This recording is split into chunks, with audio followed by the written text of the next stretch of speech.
Good evening. There is breaking news tonight. Just moments ago, Georgia finished its statewide audit of ballots and confirmed that President-elect Joe Biden is the winner there. According to the final count, the margin was 12,284 votes.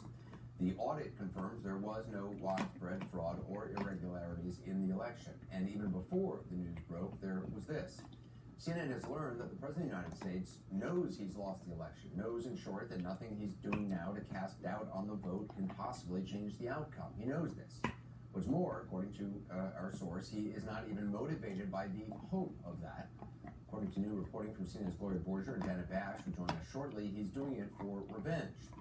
He's not acting on behalf of the 70-odd million Americans who voted for him, nor for policies he believes in. He's not motivated, apparently, by some greater end that justifies such drastic and unprecedented means.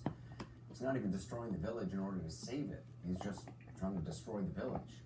The most powerful person on earth doing the greatest damage possible to the oldest democracy on earth for the pettiest motive imaginable: vengeance, because he can't stand losing. It's pathetic, really. And I gotta just say, did you see the press conference? The train wreck with Rudy Giuliani, with the sweat and the hair dye dripping, like he was the conductor of this train wreck. I mean, if you thought they couldn't top the Michigas in the press conference at the Four Seasons landscaping parking lot next to the porn place, they took this one to a level. It was next level. Take a look. Rudy Giuliani, there he is. I mean, we got to talk about Giuliani. Can the producers from Intervention please get in touch with his people and set something up? Legendary New York columnist Jimmy Breslin once described Giuliani as a small man in search of a balcony. Now he's just a hot mess. The man once described as America's mayor appeared sweating with newly applied black hair dye rolling down his face. It wasn't a press conference, it was a clown show without any actual meaning or reality. Did you all watch My Cousin Vinny? You know the movie? It's one of my favorite war movies because he comes from Brooklyn. And when the nice lady, he said she saw, and then he says to her, how many fingers do I got up? And she says, 3. Well, she was too far away to see it was only 2. That's the guy who's leading the president's efforts. That's who's in charge. Only the best. Rudy Giuliani, he's alluding to a complaint among several about observers being kept too far from the Pennsylvania Supreme Court, rejected 2 days ago. Now, here he is, having started off talking about a case in Michigan, which has already been rejected by the state's Court of Appeals, drifting into a baseless allegation about voting in Philadelphia. If you live in Philadelphia, unless you're stupid, that's an Italian word for stupid. Unless you're stupid, you knew that a lot of people were coming over from Camden to vote. They do every year. It happens all the time. It's about as frequent as getting beaten up at a Philadelphia Eagles football game. I mean, it must have been hot in that room.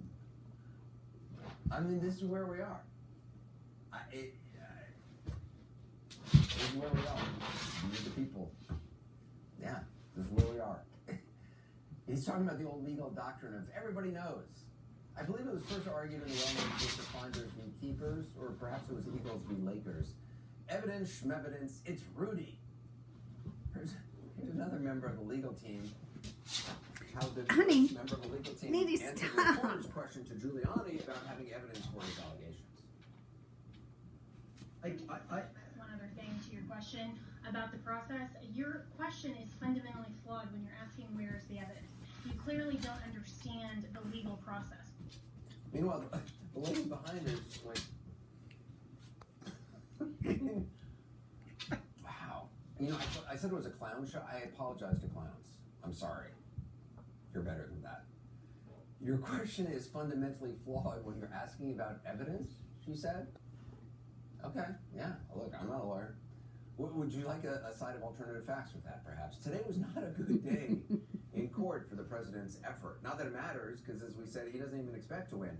One court after another has dismissed claims on the president's behalf. The latest today, Georgia, Arizona, and Pennsylvania. It seems that as far as the campaign is concerned, only allegations matter. There's attorney Sidney Powell peddling a debunked conspiracy theory about voting software.